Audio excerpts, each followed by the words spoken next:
I was looking at some of the stats beforehand just to take a look at it. Like, what's very interesting across when you take a look at these three teams, I know we're talking about this, but it's very, very likely that, the top three, you have the top three teams that are going to qualify for the World Cup. So you've got Mexico, USA, and Canada. Right. If things progress as I would hope they would, and I think they should, you're just going to see jockeying between first, second, and third. I don't think anybody's going to hopefully drop down there, because if you take a look at the stats, very good. These three teams all have positive goal differentials. Everybody else is either a zero or negative goal differential. All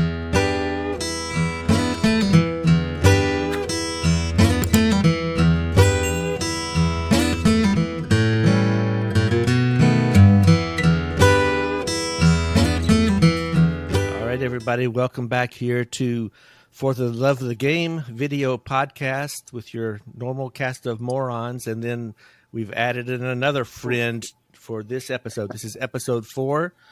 Dwayne McConney up in Canada. We still got Solomon sitting in Sweden. So the topic this week, heading into a big CONCACAF qualifying weekend, Mexico and the U.S. on Friday, November 12th. And then there's some big games on November 16th as well. So thoughts on what the U.S., I guess, needs to do, should do, and really the three teams that are leading the CONCACAF World Cup qualifying right now, what you guys see happening and what shakes out after this next 5 or 6 days here. Win. I mean, it's easier. I would basically say just win, because if you take a look at where Mexico, United States, and Canada are right now, they're very, very tight, right? These games are going to mean a lot. And I think whoever comes out winning from these games has guaranteed themselves probably one of those top spots. But it's going to be very, very exciting over the next period of time. From the U.S., the challenge is going to be, you've got, some people missing. You've got one of your best players, Pulisic, coming back from injury. And his club team is going to be very, very much monitoring his minutes. So you just hope that everything is firing in place. The fact that they're home is going to be good, but we all know Mexico. What Mexico loves doing is beating up on the U.S. So, this is the most violent rivalry that I can think of. I mean, short of some South American rivalries, but this is so. For CONCACAF, this is crazy. So you call it a rivalry, Frankie? But does a rivalry need to have kind of equal wins both ways? Because in no means has this been equal over the years between Mexico and the U.S. when you're saying rivalry. Well, that's like Man United and Man City being equal. Man United just got slaughtered by Man City. Okay. Embarrassing. Good thing they're not playing in CONCACAF this weekend then, I guess. So I know. It's a good thing. I was like, Sally, what do you say? Well, I think it's going to be a great game. Like Dwayne said, the disadvantage that they may have is one of their best players, like Pulisic.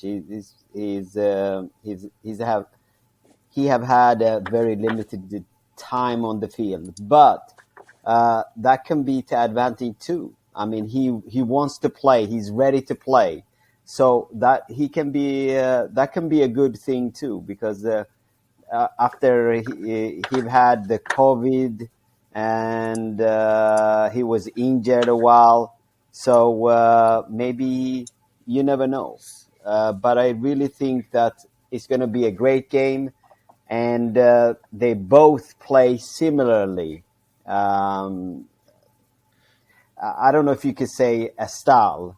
I think the other day Frankie was talking about you have the Dutch style, or they're going to play the Brazilian style. I think that is some of the most bullshit thing I could hear. There is no style. There is no style. I think what happens is, number one, the Americans are not from Holland. They're not from Brazil. They're Americans. So they have to find their own identity. They have to find their own way of playing. And I think they would do well. I mean, I've always believed in the U.S. team, the young team. This team in particular is a pretty young team. Very Uh, young, the youngest. yeah, Hmm. with Pulisic at the helm, but they have some very very good So players. I think they'll play with no fear. let me ask you guys this: put your manager hat on. Then, do you Yes. start I don't Pulisic have where a he hat. goes through a regular, normal pregame warm up and pregame routine and give him minutes that way, or do you have him sitting there cold and give him 20 minutes somewhere that by that point it could be too late or whatever?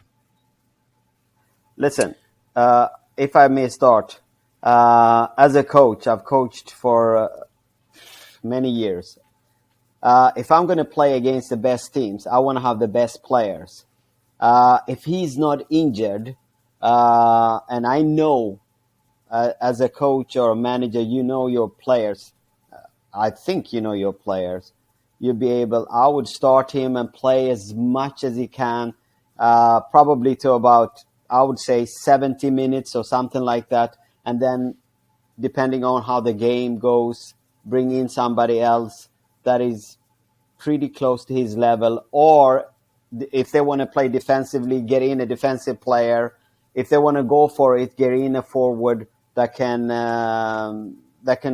do something, score a goal or change the outcome of the What do game. you guys say? So that's what I would do. I'd have to agree because I mean, like, the games count, right? So, people are always second guessing managers, but like, let's say the scenario is they put Pulisic in after 40 or 50 minutes and they're already down 1-0 or 2-0. You're playing behind the back foot. You're going to have the fans at home basically against you saying, why did you not start him? Pulisic, when he comes in now, is going to be like, great, now I need to actually make something happen. And that in itself is a recipe for probably him getting injured again or something bad actually happening.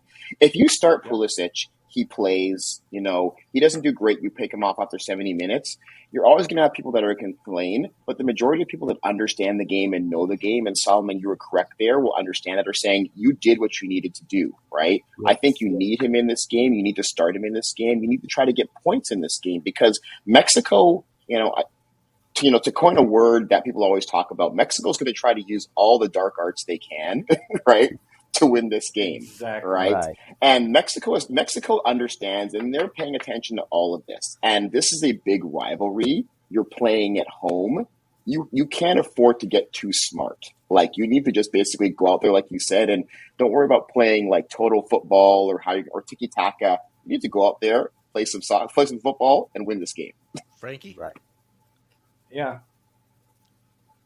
Well, part of the problem is the U.S. is a crazy young group, and Pulisic at 23 is one of the senior players on the team, and because of their youth and inexperience, they're not consistent. They can play one half of the game brilliantly and then horribly the next half.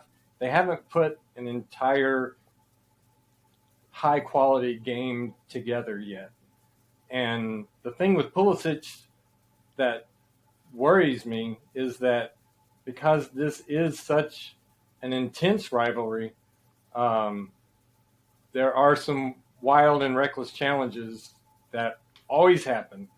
I would almost want to hold him in reserve and get a feel for how the flow of the game is going and maybe insert him early if it doesn't look like the referee doesn't, because the referee is going to have a major impact on this game as well. If he allows them to play and challenges start to become more and more reckless,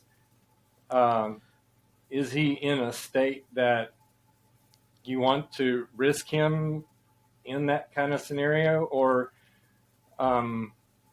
So but they definitely need his leadership on the field. so we may need to reconvene. Gio Reyna's. We may need to reconvene next Wednesday then to see who was right here for one thing. So No, I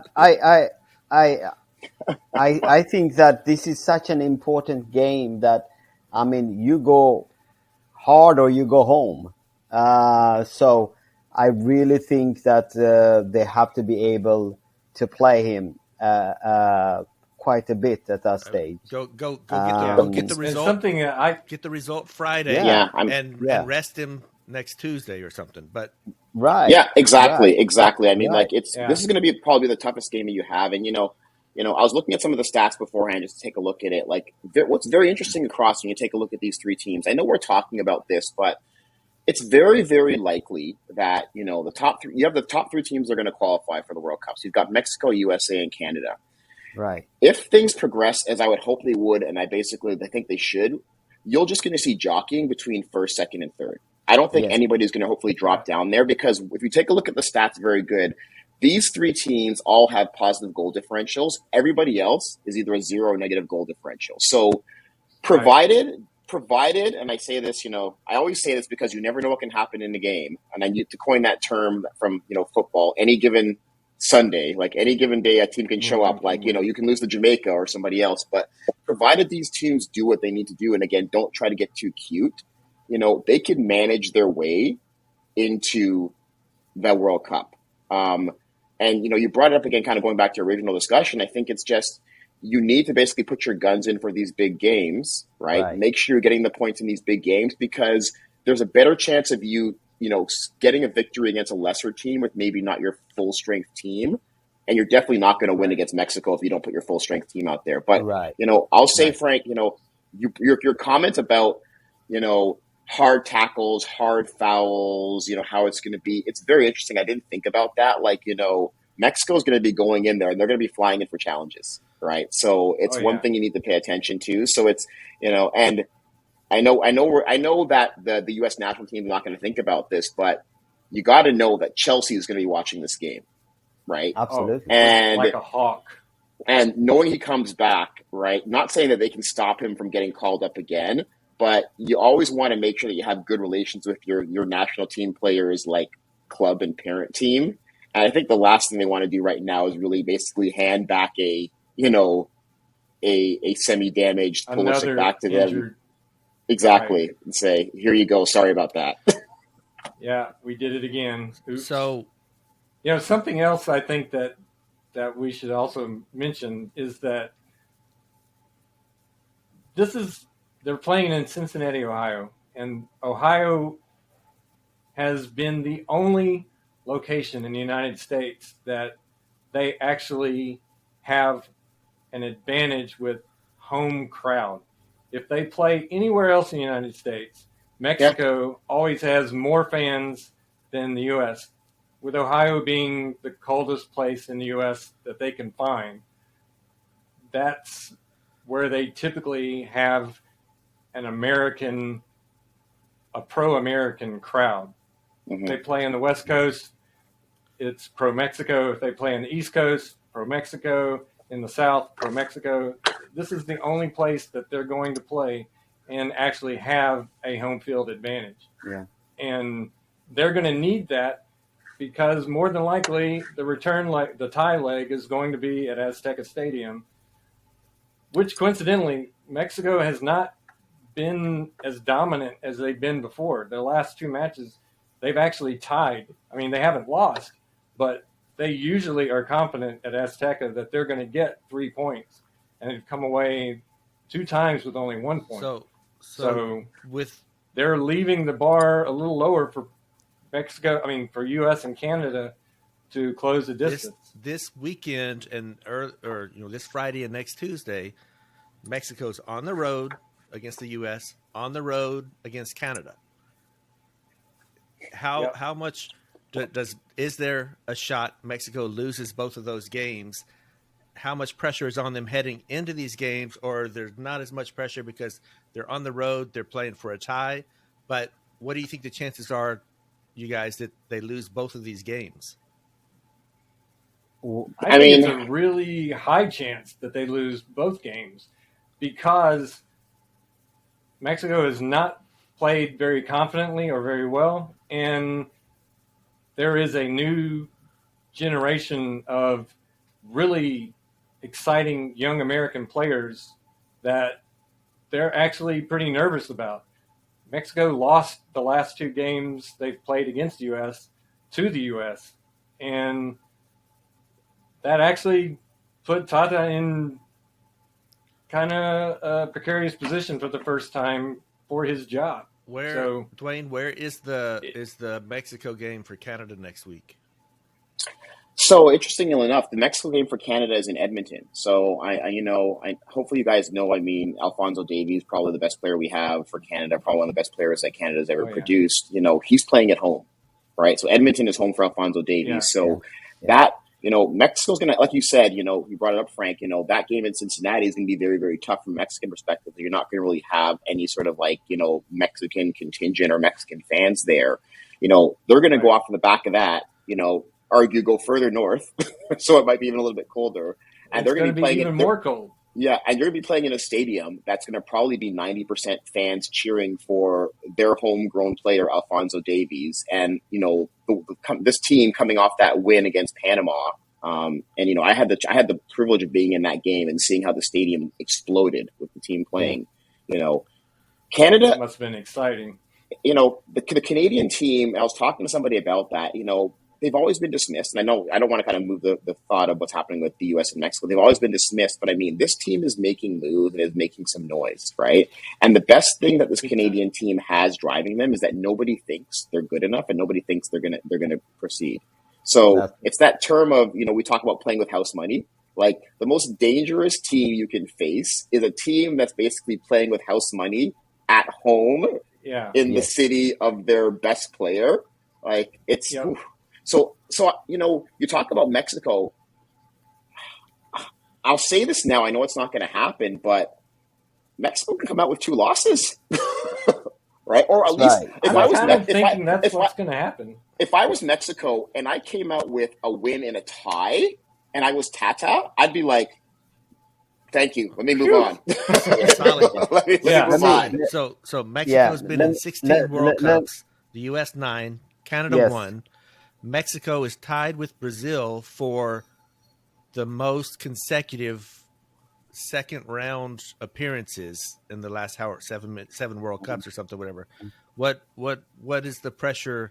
I mean, what do you think in the pressure on Mexico, or what are you thinking just in general? This little group of 3 guys here, because I can go into some average points per game and stuff in the past in a minute, but yeah. I was going to piggyback right on what Dwayne was saying. I think I told somebody here the other day that Canada, the football or the soccer in Canada is really on an upswing, not only because of Alphonso Davies. I think there is a lot of young, great players that's coming up. And it has to do with the system that Canada have in place for many, many, many years. So I think that on the women's side and on the men's side, I think Canada will be a team to reckon with in the future.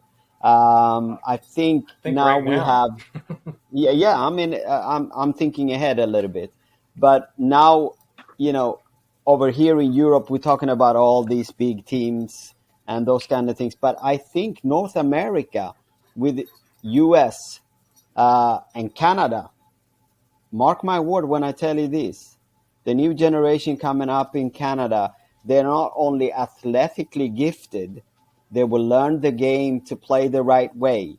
The first start of getting these the players abroad, like Alphonso Davies, that's only the beginning.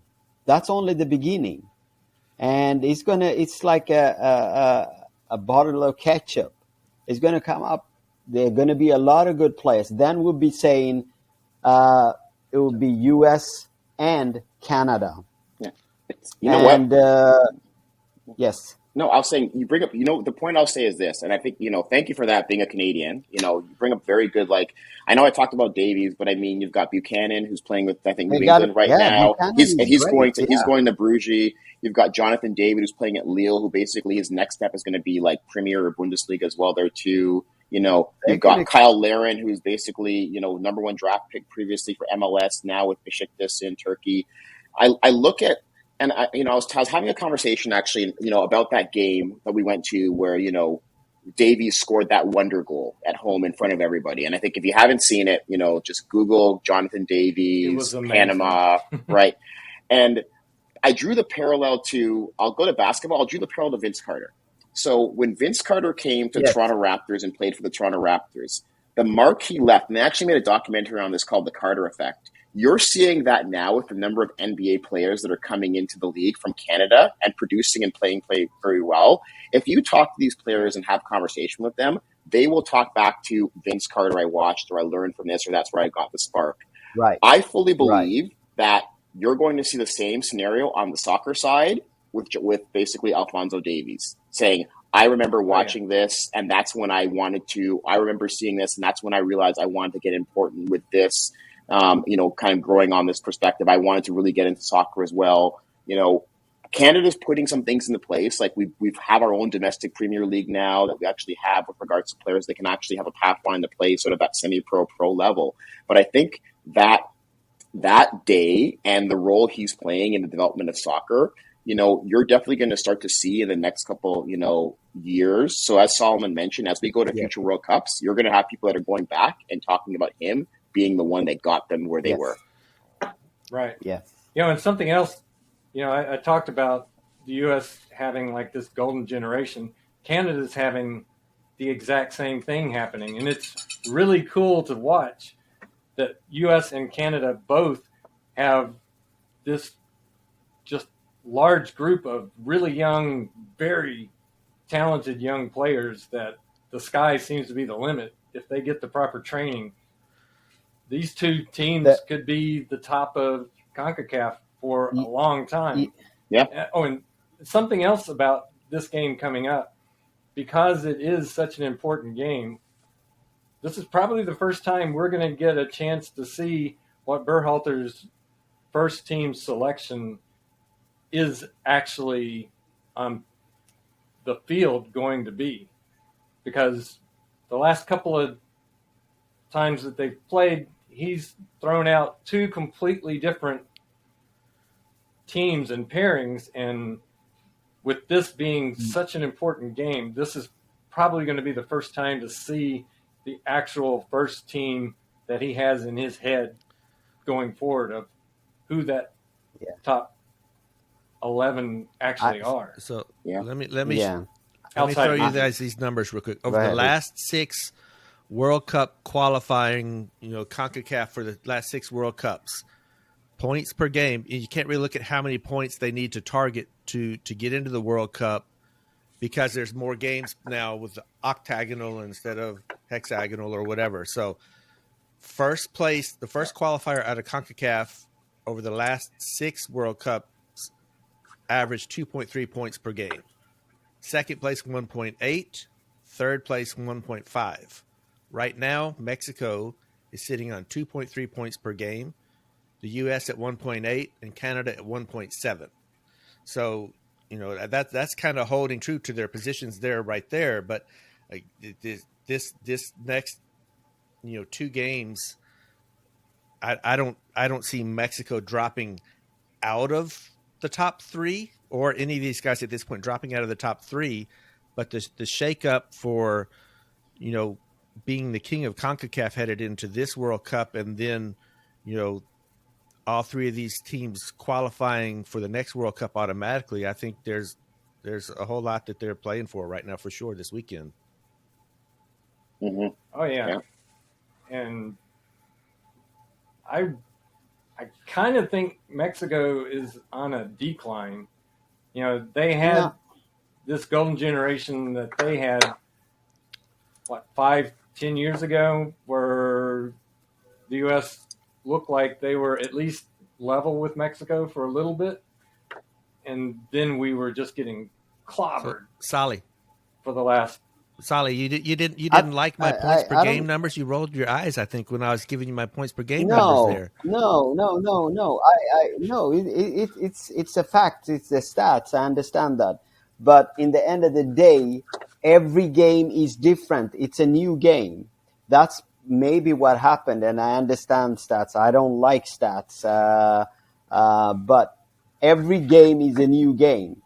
It's what you do at that point. And I think that this generation, both in the U.S. and Canada, is really, they're very young. They're hungry. It's a new dimension to this. I mean, I see it here in Europe. I mean, I see the academy teams over here. You can see the players. Some of them are practice. Went to watch practices, and they play against a very experienced team. And these academy kids, I mean, they go in. They have no fear. They have no fear. They don't give a flip who they are. They go in there and they do their thing and just totally destroy. The new generation that's coming up is they know more than what we did at that generation, at that time, at that age, because of the developmental how far soccer have come, training methods, and how you train and how you eat, and those kind of things. So all those things have put them forward in their development. We're headed toward time Yes. constraints here. Let me ask you this. Yes. Do you want me to ask you for your prediction for U.S.-Mexico, or how many points the U.S. comes away with in their next two matches, or either way? And please like, subscribe, share the video, Both of them. dislike the video, call us out, do whatever you guys need to do. I say 2-1 U.S. against Who's Mexico. the team that the U.S. plays after In Jamaica, Mexico? I believe. Jamaica. Yeah, Jamaica. Jamaica. Okay. That's a dangerous game. That's a dangerous game. That is a dangerous game. One mistake, one defensive error, and you're down 0-1. That is a that's going to be a very interesting game. So there is no a give me game. Canada's playing who Friday, Dwayne? Canada plays on Friday. I believe Costa Rica? Costa Rica. I think it's Costa Rica they're playing on Okay, Friday. that's right. Because again, even Costa Rica's like, Solomon, you bring it up. There are no gimme games here. Like Jamaica held, Jamaica held Canada, and Canada was fully expected to win that game. A couple of weeks ago when they were playing before, and I don't know. I'm never good at scores, so instead of giving a score, I'll say like overall results for the U.S. I'm going to say that I see the U.S. coming out at a win and a tie.